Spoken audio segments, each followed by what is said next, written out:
What's your first question, like Taylor? Done this before. Well, let's talk about Charlie going on the today IL. He's been day why ultimately the DL. Well, Charlie went through the paces yesterday, and the medical staff and Charlie both felt as though he was probably going to be a few more days from really being confident in the calf. So we decided to put him on the IL because of that. It looked as though the next few days coming, there wasn't going to be enough improvement for him to play at the level that Charlie plays at. So that was the reason behind the IL. I have a question for you about Jon Gray. Okay. He talked last time about how he was very pleased with his fastball list. So I wanted to ask you. Let's go back last time. Pittsburgh. Yeah, Pittsburgh. I wanted to ask you when Jon Gray's fastball is right. What are the characteristics of it? Well, I think first of all, there's velocity and life to it, and you can tell by the swings that the opposing hitters are taking, and the command of the fastball. So those three variables make up the fastball: velocity, the life, and the command. So Jon, for the most part, had that in Pittsburgh. Now you go out there 33 times, it's not gonna be there all the time, right? It doesn't happen that way. But when it's on, does he go up in the zone with it some? He can, yeah, sure. I mean, that's part of game planning to certain hitters, for sure. He was talking about how he had wanted his fastball to run more true, Okay. straight, and he got that. In At the last times one. you want that. Yeah. Sure. Was he getting? And other bad times moves? you want it to move. Yeah, right. Yeah. So was he getting was he getting wrong movement on it, or what? I don't know. I mean, I didn't dissect every one and what Jon was trying to do with each one and what he and Tony were trying to do. But there are times when you want to throw at the top of the zone, you want it to be true. And there are times, when it depends when you're going inside or going down the way, you want the ball to stay true. And other times you want it to move. It isn't a constant. There's different hitters and different types of results you want from certain types of pitches. So it all depends. But in that start in Pittsburgh, the velocity higher on average than it's been the rest of his career. And he said that there's adjustments that he's been making. What did you see in particular from that start in Pittsburgh? What did he say? He about said adjustments? that Give me a he little worked tip with the so I grip, can answer this and the really good. fastball has been coming out harder. And like Nick was talking about, not as much movement, and that's allowed for better command, which he has felt has enabled him to attack hitters better. What did you see out of the fastball? I saw that. I saw truer fastballs overall, and I saw when Jon was trying to maybe get some run, it was there as well. So that's a really good sign. That's why Jon pitched well. I think when you have that ability to keep the ball straight, you have a really confident feeling of where you can put it, and you're not worried about the ball running back over the plate or running off the plate. And Jon did that in his last start. Your reports on Jonathan Daza coming up from AAA. We look at the numbers. What have the reports you got of him? Well, he was swinging the bat well. I think with Daza, speaking with the AAA staff, using the whole field, a lot of right center field approach. And what we've been impressed with is the strikeout rate is down from the last couple of years, which is something we've talked to him about over the last year or so. I'm really talking about this spring training as a challenge for him to cut down the strikeout rate and up the walk rate, and he's been doing a pretty good job.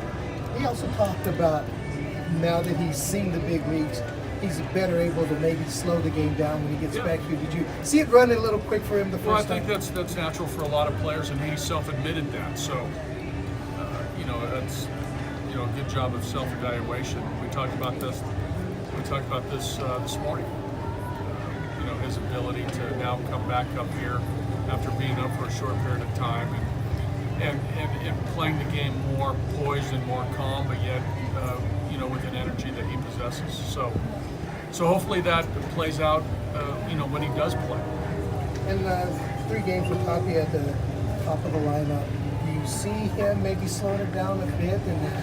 No, I mean Tap's been good all year as far as his approach and how he's playing the game. I think he's had enough exposure to the big leagues where he should be past that and just being able to play his game. So I haven't noticed anything different than what we've seen for the most of the season. Yeah, you haven't seen much change with him, even at the top of the order. He's just He's playing his game. Trevor Story routine off day, Brendan will move over. Is that something you foresee happening a little more now? It depends on what you mean by little more, but I wouldn't expect to see it a great deal. But it's a good option for us to have Brendan there.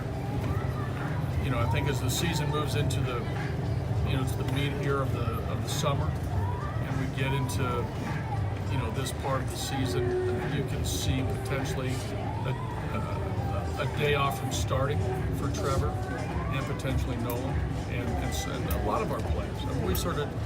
Nolan and Trevor have been pretty, obviously pretty steady, right? They've played pretty much everything. So, but we've talked about that. There are players in this league. There's players in the big leagues, both leagues, that play the same amount of games as those two fellas do, and it's a lot.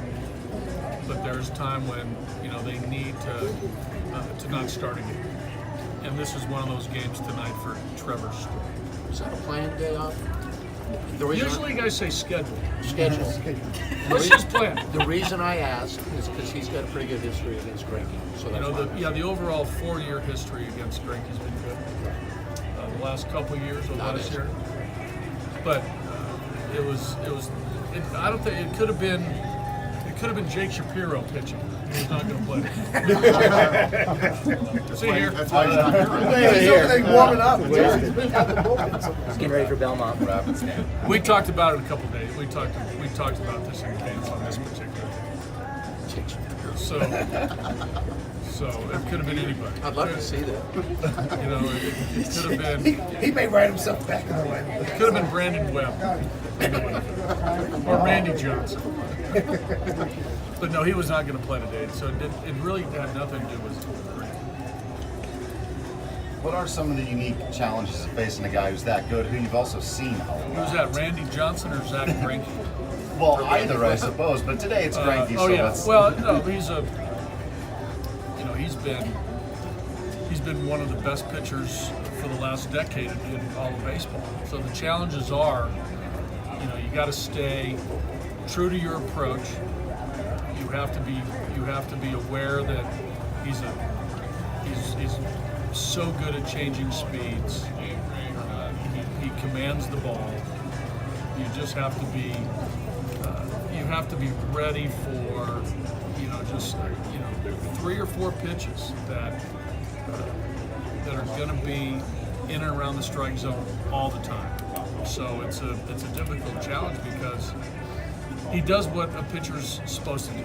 He changes speeds, he moves the ball around, he disrupts your timing. And when you do get a pitch to hit, he's going to make a few mistakes today. There's going to be some balls in the middle part of the plate. Hopefully we can square them up.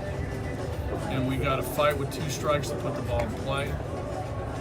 We got to see the ball up because he does such a great job of pitching at the knees and below. That we got to do everything we can to pick the ball up, just try to recognize the pitch and put a good swing. How much of the plan against him is to I'm not going to show you the plan. I'm not going to tell you the complete plan. but to drive up the pitch count? Especially, Well, here's the deal with Greinke when you try to drive up the pitch count. When he's on, it's strike 1, strike 2. That's not really driving up the pitch count. Then so you just can't sit there and take because you're going to be 0-2 the whole game unless he's off. Now, if he's off and not throwing strike 1, then you got to take balls. But he's he throws strikes. He throws a ton of strikes. His walk rate is outstanding. I haven't looked today where he stands in the National League as far as walks per 9 innings. Do we have that capability to do that? I think we have the capability. Is somebody going to do it? I'm doing. Now we're talking. Working together, collaborative, true. Man, you like a good walk rate, though. I love it. You love it? We got to start doing a better job of that. Our team. We got too many guys with too high walks. Any other questions? Why Drew's looking this up? No. Yeah, you Do got you another one? expect Charlie Blackmon to be on the IL longer than 10 days? Is this a yes or no question? Yes. No.